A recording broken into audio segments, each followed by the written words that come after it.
The story of why I'm here in Leysin, Switzerland really begins on the day the world changed forever. On September the 11th, 2001, we were due to leave the UK for a working holiday teaching in New Zealand. A one-year holiday turned into 12 years, a house, 2 kids and a tentative career change towards graphic design. New Zealand is amazing. The scenery is breathtaking, outdoor activity and sports are part of the culture, and the pioneer feeling that a bit of hard work, anyone can be anything, is still strong. However, the history and culture of New Zealand is young, and there is a feeling of isolation from the centuries of history and culture that exists in Europe. This, along with the feeling of being so far away from the rest of the world, led me, my husband, and 2 small boys on the path of international teaching. We ended up on a small island in the East China Sea, off the coast of South Korea. Jeju Island and Korea are historically and artistically very rich in contrast to New Zealand. We enjoyed our travel around Southeast Asia, but after 3 years we were missing the culture of outdoor sport and adventure that we had in New Zealand. This left us searching for a place which combined our love of the outdoors with a rich historical and cultural environment. We started looking for jobs in the Alps, and in particular Switzerland, that has an enormous amount of international schools. 12 weeks ago this search brought us to Leysin, a small village perched on the edge of the Swiss Alps at 1263 metres above sea level. Leysin has been here since medieval times, but it rose to glory during the TB epidemic at the turn of the last century.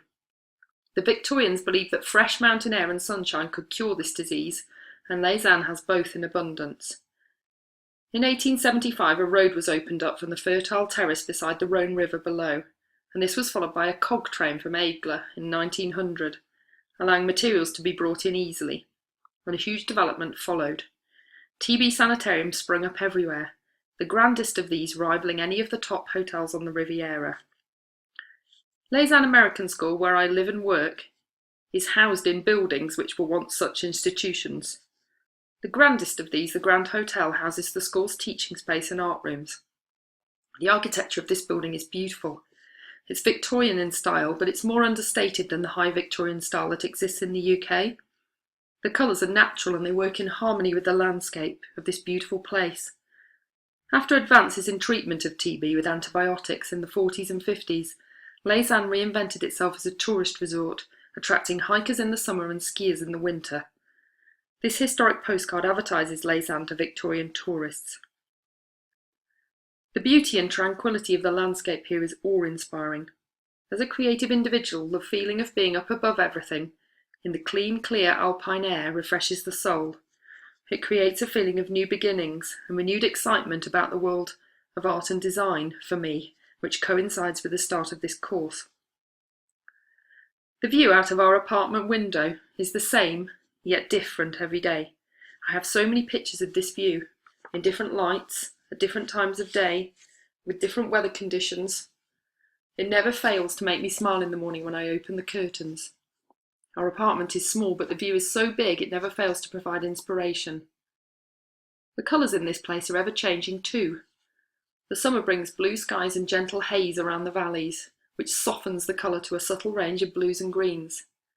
The sound of cowbells is heard everywhere in the meadows. In autumn, green turns to glorious orange, red and yellow, in stark contrast with the bright blue skies and settled weather of this time of year. 1,000 metres below is the highly populated area around Lac Le Mans and Geneva itself. Going down into the valley feels like a journey to another world, and this creates both physical and psychological isolation from the main hubs of the creative industries. Once you have ventured off the mountain, there is a wealth of artistic inspiration within the numerous museums, galleries and creative networks that exist around the lake.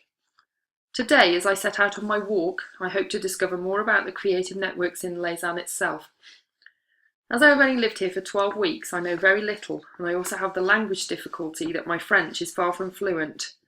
So meaningful contact with the creative community is a huge challenge.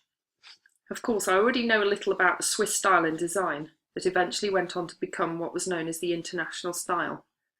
And I'm going to use this as a lens to view what is around me today. How did such a minimal modernist style evolve from within this traditional village living style and amazing environment?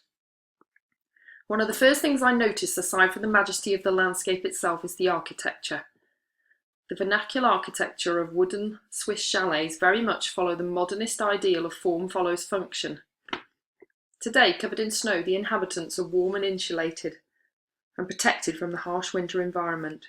Built entirely from wood, aesthetically they harmonise with the landscape, and the large sloping eaves create a balance to the simple design. Decoration is in the form of lattice work or coloured shutters. There are beautiful examples still surviving in the village from the early 18th century. There are also modern interpretations of chalets which still fulfil the traditional aesthetic ideals with a modern twist of wide expanses of glass and indoor-outdoor flow to make the most of the scenery and the mountain climate. European cafe culture is a daily way of life here, with people outside enjoying coffee in the mountain air and inspiring exhibitions of artwork to be found on the walls. Despite being small, Leysin is very unique. The population of 4,000 is made up of over 100 different nationalities due to the numerous international schools here. This creates a hugely diverse and culturally unique environment. During my walk, I have found little workshops and studios tucked into the back streets, and I even discovered a tiny art school in the lane behind my house. Evidence of people being inspired by the landscape is obvious.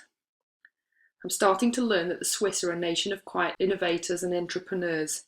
Individuals don't stand out far in this nation that's controlled by the people, but as a collective with a base in strong Protestant work ethics, great things can happen.